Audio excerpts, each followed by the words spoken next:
I'm Harper, and I've never been the type to turn away from love stories where the guy sweeps the girl off her feet. So when Aaron showed up, with all his sweet texts in the morning and calls at night asking about my day, I fell hard. It's almost laughable how quick I was to think, this is it. This is love. My friends, they'd look at us and say we were cut from the same cloth, meant to be. But there was Grandma June, with her head full of wisdom and a lifetime of watching seasons change. She'd always say, Harper, honey, watch the signs. When a man wants all your time, there's a chance he's not just in love. Could be he's trying to own you. I would laugh it off. Nana with her old-timey ideas about men and their ways. Aaron was different, or so I believed. There we were, on an evening that felt like every other evening we'd spent together. Sitting on my worn-out couch, he held my hand a little too tight when he asked about my day. Met anyone interesting at work today? He asked. I'd tell him about the regulars, skipping over the mundane bits. It's the same folks every day, you know that. And no one knew? No one took an interest in you? His tone was casual, but his grip wasn't. Just the usual. Why so curious? I tried to pull my hand away lightly, trying to lighten the mood. Just making sure we're good, that's all, he replied, his smile not quite reaching his eyes. We were drifting with the TV chattering in the background, filling the silence. It was the same subtle pressure I'd felt countless times before but always managed to brush aside. It was then Grandma June's words crept back, making my heart sink a bit. There's a fine line. A warning I never really heeded. The night dragged on.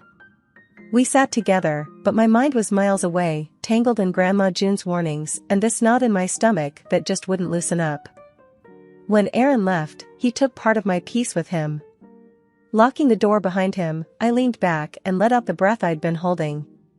I was alone with the silence of my apartment and the whispers of doubt that echoed louder in the space he'd vacated.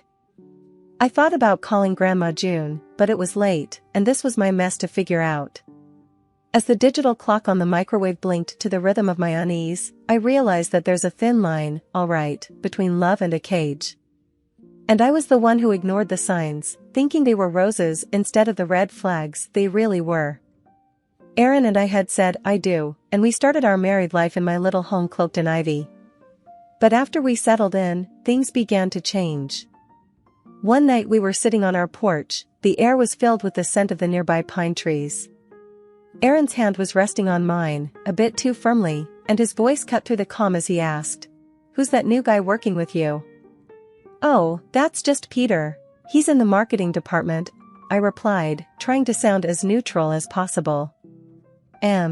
He hummed, and I could see that familiar tension in his jaw. I knew that look, it was the same one he had when he thought something wasn't quite right.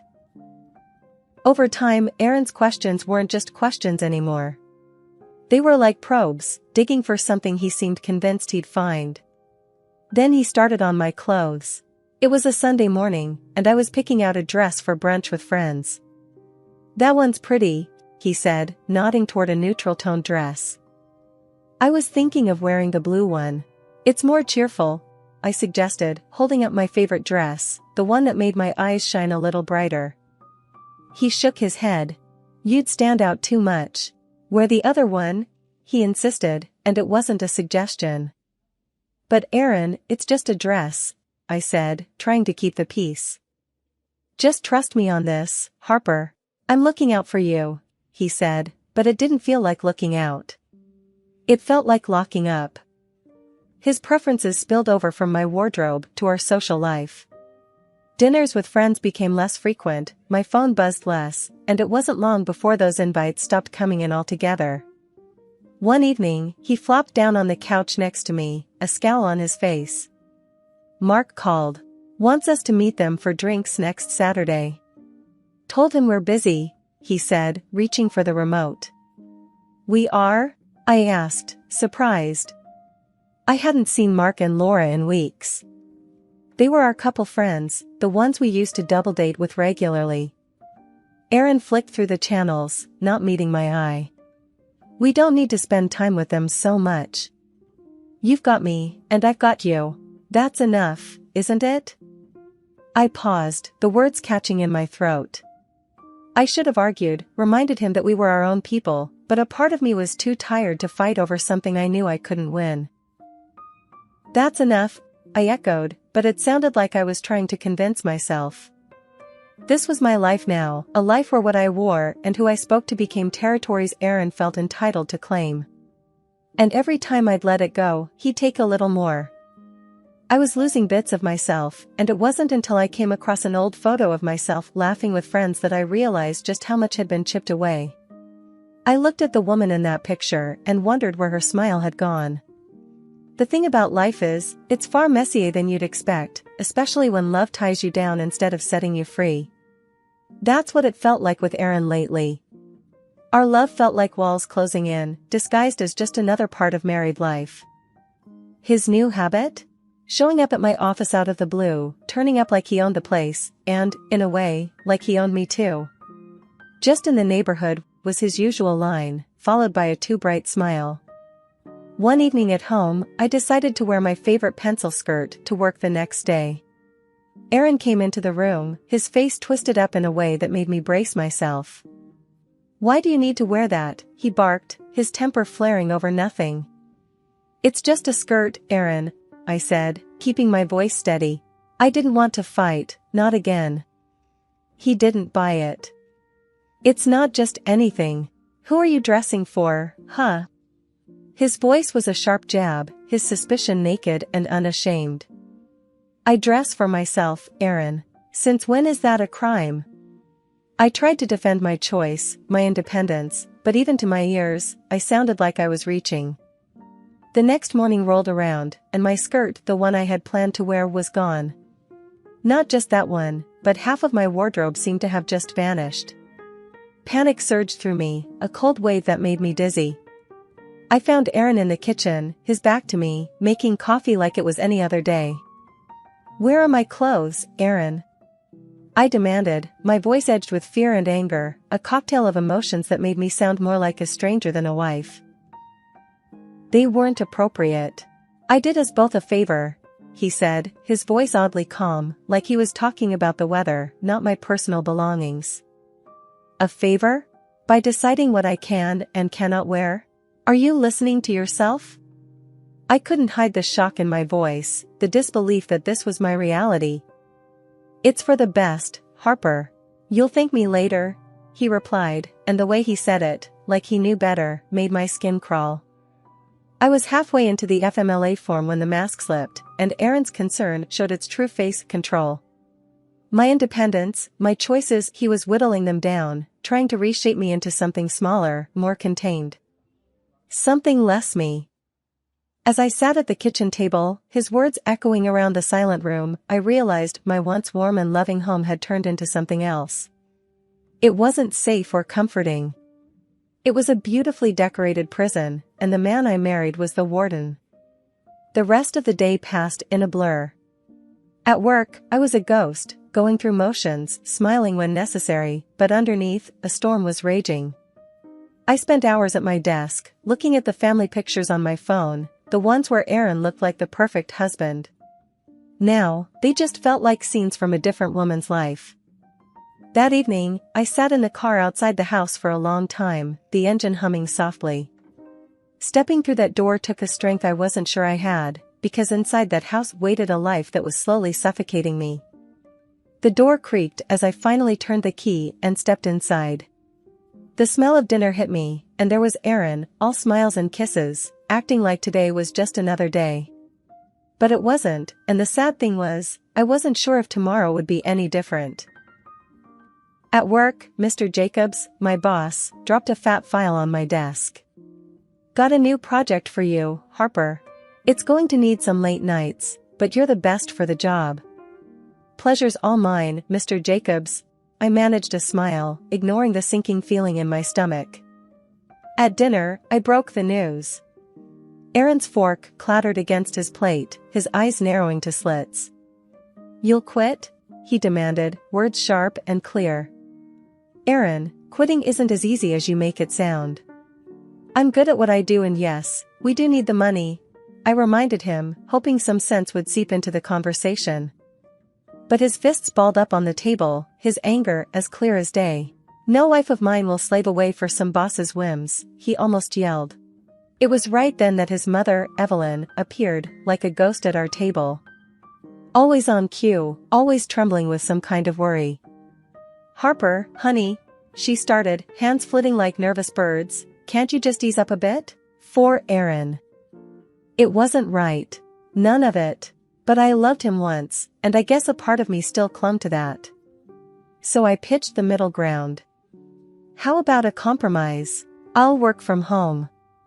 Best of both worlds, right?" Aaron slumped back, the lines on his face smoothing out. "Fine," he muttered, almost sulking, "but no late nights." Evelyn smiled, relieved, her pale eyes finding mine, a silent thank you. But me? I felt boxed in, the walls painted by Aaron's temper and framed by Evelyn's worry. As the days turned into weeks, my home office became my world. Aaron's occasional peeks over my shoulder, Evelyn's mid-afternoon calls to check in, or to check up, hard to tell, made sure my leash was short. Work was hectic, enough to keep my mind from wandering to dark places. Mr. Jacobs was a tough old bird, but fair. "You're holding up the fort, Harper," he said in one of our phone check-ins, his voice crackly but kind. "Keep it up." I remember one evening, the sun had just dipped below the horizon, painting the sky in shades of tired blue. Aaron sat on the couch, remote in hand, flipping channels without really watching anything. I closed my laptop, my brain fried from hours of numbers and emails. "Work's done for now," I told him, my voice a weekday kind of tired. He grunted, a noise that wasn't yes or no, just Aaron for, "I heard you." I joined him on the couch, the cushion sinking under me, weary like my bones. "Out of the blue," he said, "you been talking to Jacobs a lot." "About work, yes. It's work, Aaron," I said, keeping my eyes on the TV, not wanting to start another row. He hummed, that old familiar sound of gears grinding in his head. That's life with Aaron, where my love's blindfold only got tighter, and every step forward felt like 2 steps back. The woman in the mirror started to look like a stranger, her eyes holding questions I was scared to answer. One day I needed a ride and Grandma's place was too far to walk, so I grabbed a taxi. The driver was just some regular guy doing his job. Dropped me off at my place, and that should have been that. Except it wasn't. Aaron was out front waiting, and the sight of me stepping out of the taxi set him off big time. The driver had barely handed me my change before Aaron was on him. "What's going on here, huh?" Aaron snapped, eyes bulging. "Who's this?" "Chill out, Aaron, he's just a taxi driver," I tried to cut in, but Aaron wasn't having it. The driver, seeing trouble, didn't waste a second. Put the car in gear and took off. Smart man. Once we were inside, Aaron was still fuming. He paced back and forth, throwing accusing glances my way. I sighed, not up for the drama. "Really, Aaron? You're freaking out over nothing."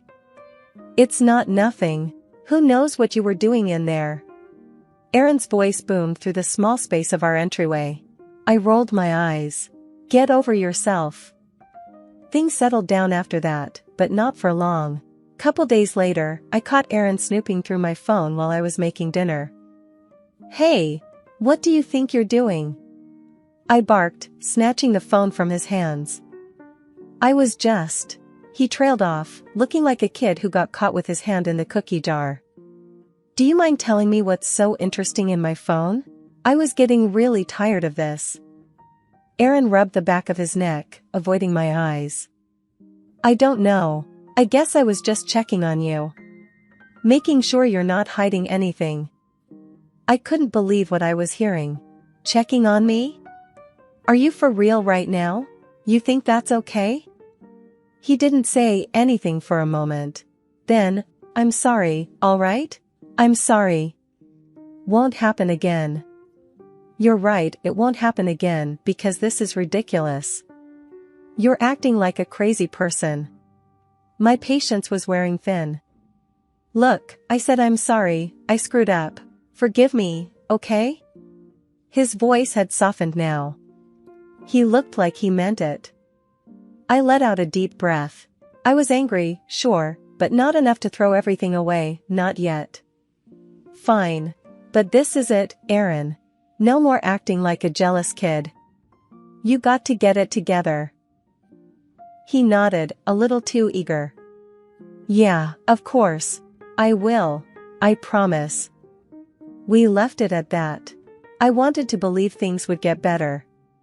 Part of me knew it was a long shot, but I still had hope. I guess that's how it goes sometimes. You see red flags, warning signs, but you just keep driving past them, hoping you'll somehow end up on a different road. It all started one crisp morning when I noticed a car. A nondescript, dark sedan, a little too clean, a little too still. I saw it from my kitchen window, parked on the next street over. No big deal, I thought, it's probably just visiting somebody. But then I saw it again by the grocery store, just sitting a couple of aisles over in the parking lot. And again near the dry cleaner. Same car, same place, like a bad penny that kept turning up.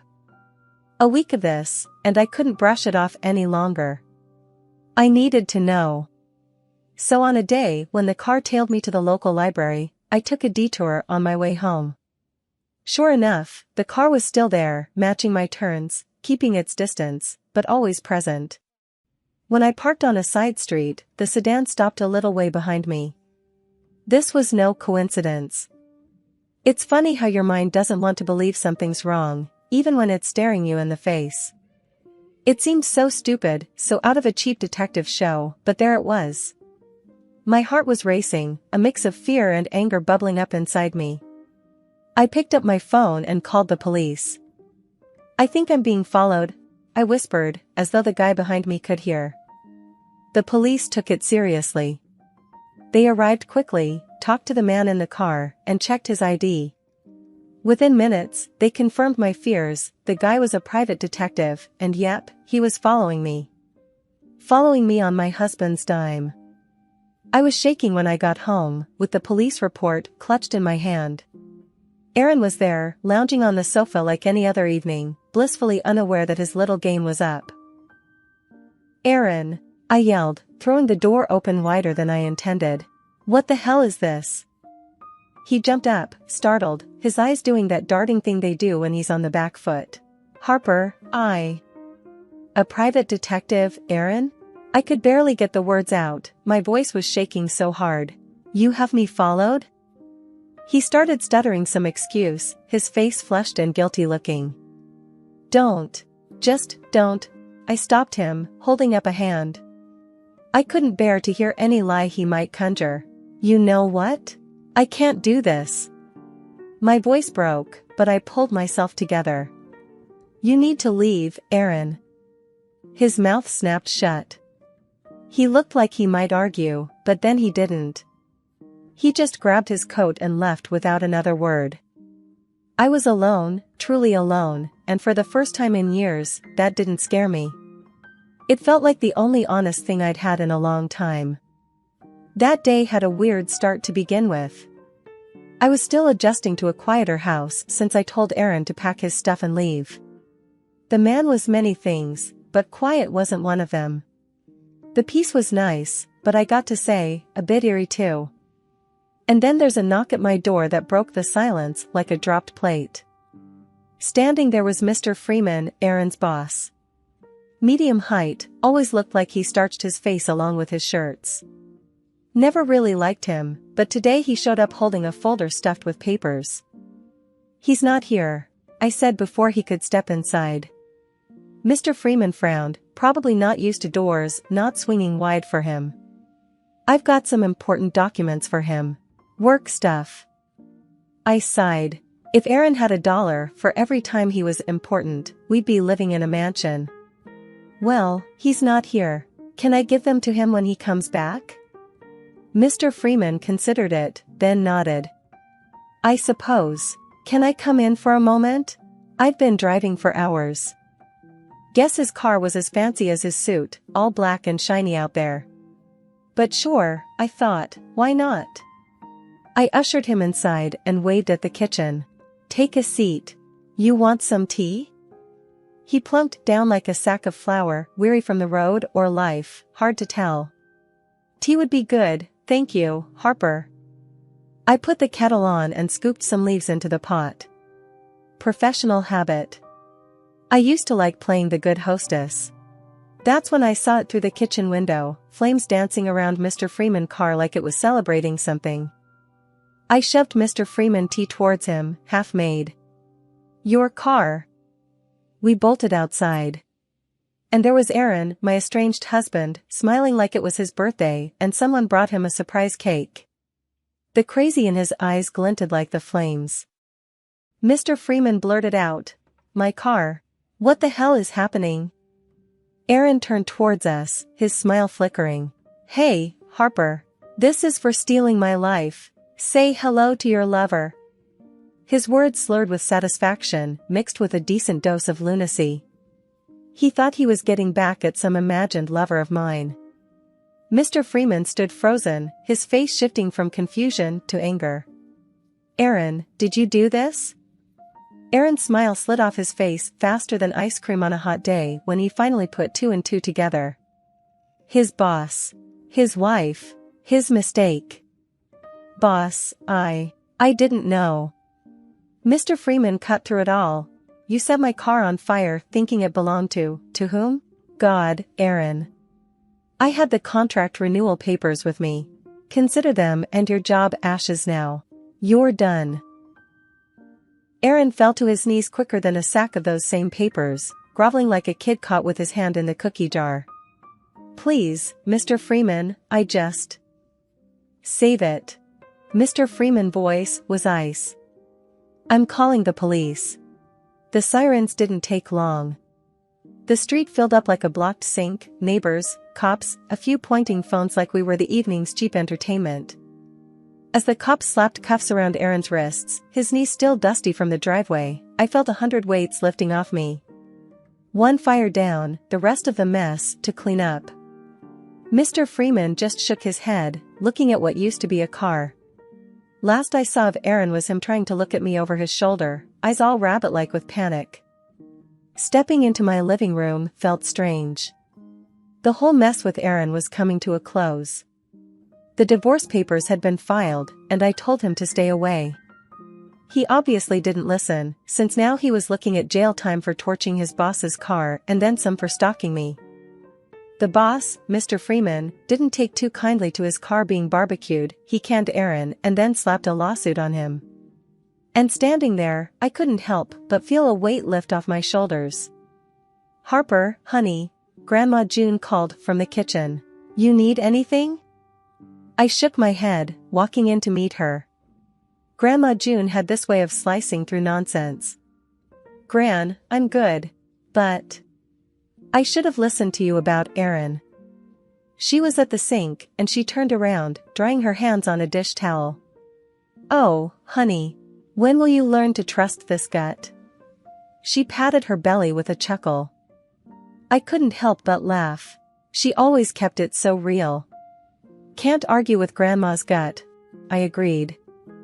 Afterwards, I sat on the couch, flipping through a magazine but not really reading. It was just noise. Alone again, I felt surer than I had in months. This was the right move. Of course, there'd be more to deal with tomorrow, lawyers, unpacking the mess Aaron left, figuring out money stuff. But tonight, it was just me. I pulled my phone out and texted Mara, my best friend since forever. Free, finally. Wanna come over and crash my solo party? It didn't take long for her to fire back. On my way. Bringing pizza. The rest of the night was going to be easy. No drama, no Aaron. Just pizza, bad TV shows, and good company. I slipped into my comfiest sweatpants and pulled my hair back, finally able to breathe. The future might not look clear yet, but it looked a hell of a lot better than my past. I smiled to myself thinking about it.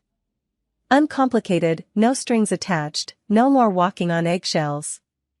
Yeah, this was how things were going to be from now on, starting right now with the new locks clicking into place. Freedom tasted a lot like pepperoni and cheese tonight, and that was just fine by me.